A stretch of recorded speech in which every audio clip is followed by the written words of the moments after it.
சின்ன பயலே சேதிகளடா, சின்ன பயலே சேதிகளடா. நான் சொல்ல போற வார்த்தையை நல்லா என்னை பாரடா, நீ என்னை பாரடா.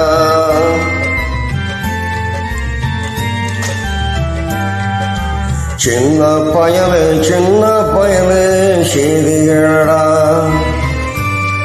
இசை ஜி ராமராஜன் அந்த காலத்தில் ரொம்ப அற்புதமான மியூசிக்காக இருக்குங்க. இஎம்எஸ் தான் படிக்காரு.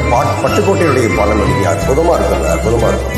பசங்க ஆழும் வளரணும், அறிவும் வளரணும், அதுதாண்டா வளர்ச்சி. ஆளும் வளரணும், அறிவும் வளரணும், அதுதாண்டா வளர்ச்சி. உன்னை ஆசையோடு இன்றவளுக்கு அதுவே நீ தரும் மகிழ்ச்சி. ஆசையோடு இன்றவளுக்கு